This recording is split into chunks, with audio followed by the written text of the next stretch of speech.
कच्चा चिट्ठा में सबसे पहले बात अमेरिका और इजराइल के बीच ऐसी टक्कर की जिसने पूरी दुनिया को चौंका दिया। नेतन्याहू इस वक्त अमेरिका से बेहद गुस्सा हैं क्योंकि माना यह जा रहा है कि जो बाइडेन ने एक तरह से इजराइल को सरेंडर करने को बोल दिया। बाइडेन नहीं चाहते कि अब गाजा के अस्पतालों को टारगेट किया जाए, लेकिन नेतन्याहू ने भी बाइडेन को टका सा जवाब दिया है कि जब तक गाजा को पूरी तरह समतल नहीं कर देंगे, बमबारी यूं ही जारी रहेगी।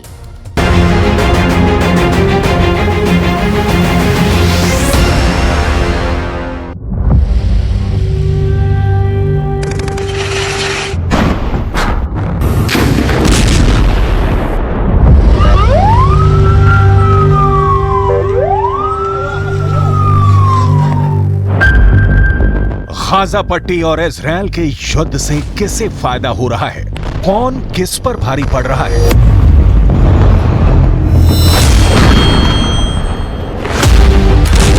किसका दांव, किसकी बटखनी और चारों खाने चित कौन हो रहा है?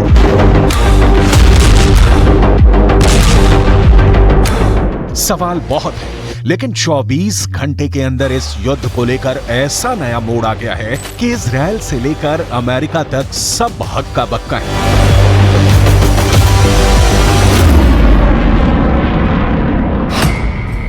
सब पूछ रहे हैं कि क्या अब अमेरिका वर्सेस इजराइल होने जा रहा है? क्या इजराइल अब अमेरिका से लड़ने वाला है?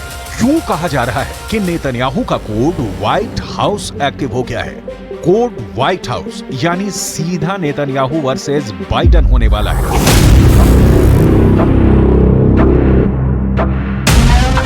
बाइडेन और नेतन्याहू की तकरार के पीछे गाजा का युद्ध है।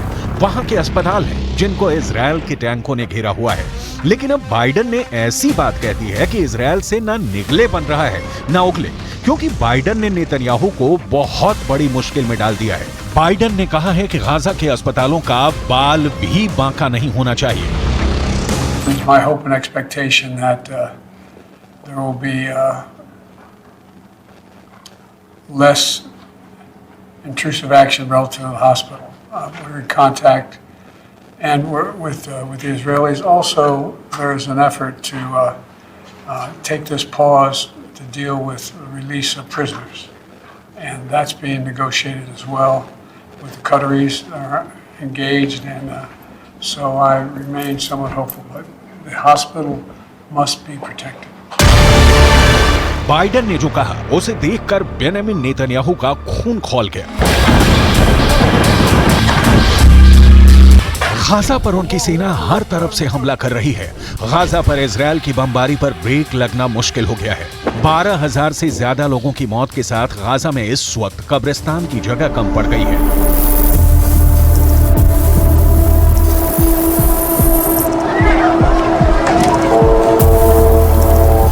5,000 से ज्यादा बच्चे मारे जा चुके हैं और अब बाइडेन की तरफ से मांग की गई है कि गाजा के अस्पतालों पर हमले रोके जाएं। लेकिन बाइडेन की वार्निंग से बेफिक्र नेतन्याहू इजराइल के सैनिकों के बीच पहुंचे हैं और उन्होंने साफ कह दिया है कि अब बमबारी पर कोई ब्रेक नहीं लगा सकता। गाजा पर तब तक हमले जारी रहेंगे जब तक इजराइल की जीत नहीं हो जाती। פשוט רעים. עכשיו אתם כולכם חדורים באותה מטרה. אנחנו הולכים לנצח. אין פה הפסקות, אין פה חצאי דברים, זה לא מבצע, זה לא סבב. פה הולכים עד הניצחון הטוטלי.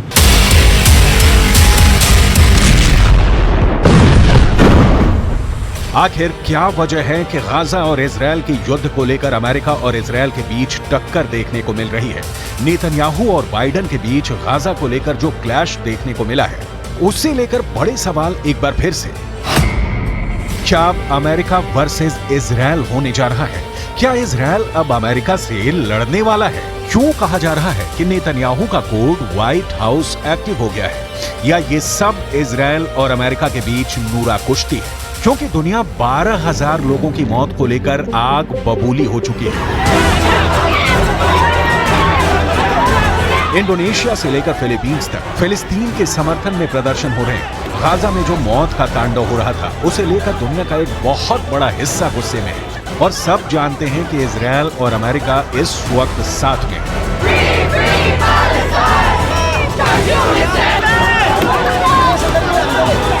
Israel is being funded by the United States. The bombs being dropped on Gaza come from the United States. The bullets used on Palestinians come from the United States. The drones used on Palestinians come from the United States. The U.S. has an overwhelming responsibility for the humanitarian catastrophe that is happening now in Gaza. And the U.S. has not called for any kind of meaningful ceasefire that would prevent the carnage that we are seeing.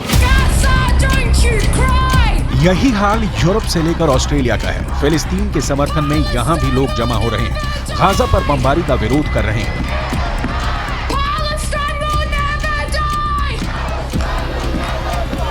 इस भीड़ में ऐसा कोई नहीं है जो अब Gaza के अस्पतालों में जख्मी लोगों को देखना चाहता है। कोई नहीं चाहता कि गाजा के अस्पतालों से बच्चों की लाशें निकलें।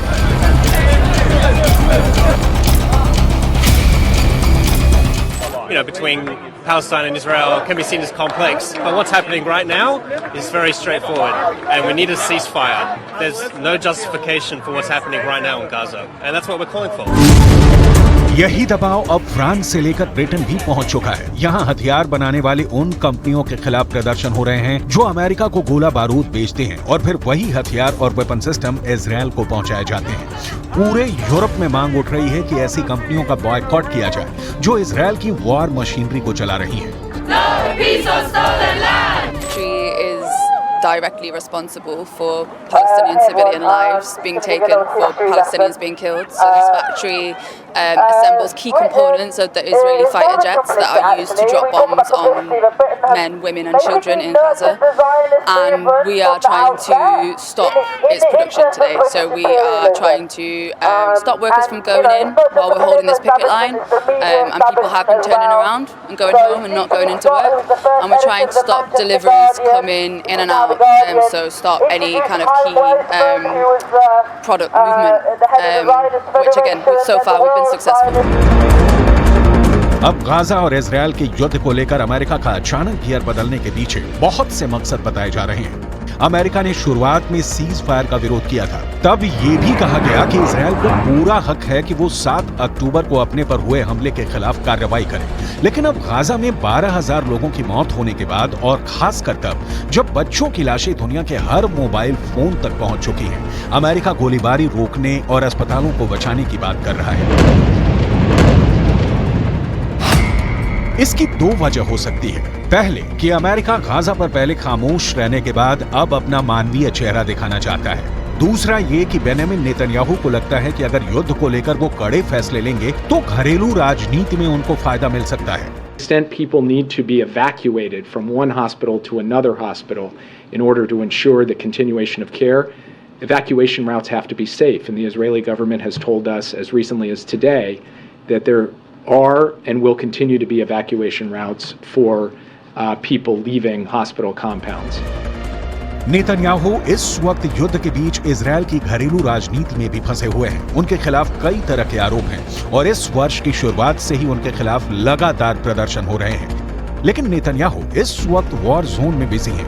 वो हर उस मोर्चे पर जा रहे हैं जहां की तस्वीरें हमास को भी परेशान करेंगी और इजरायल में उनके विरोधी भी उसे बचा नहीं पाएंगे। नेतन्याहू जानते हैं कि इस वक्त इजरायल में युद्ध सबसे बड़ा मुद्दा है और वो उस नाराजगी से लोगों का ध्यान हटाकर युद्ध की तरफ करना चाहते हैं। यही वजह है कि इजरायल ने हमास का अस्पताल कनेक्शन भी निकाल लिया है।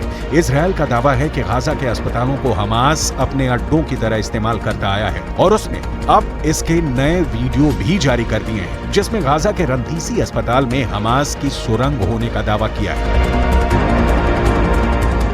You can see the tunnel. The tunnel is let down more than 20 meters down. The rowboat found a door over tunnel. It's part of the same floor and it slides down here. And this is the place where I showed you the tunnel. I want you to see. We are now in the area of the basement of the hospital. I want to show you a room where we found all the gear, the operational gear, what Hamas is holding inside the hospital. Israel की सेना का दावा है कि Hamas ने इस अस्पताल को अपने अड्डे की तरह इस्तेमाल किया है और यही हाल गाजा के बाकी अस्पतालों का भी है।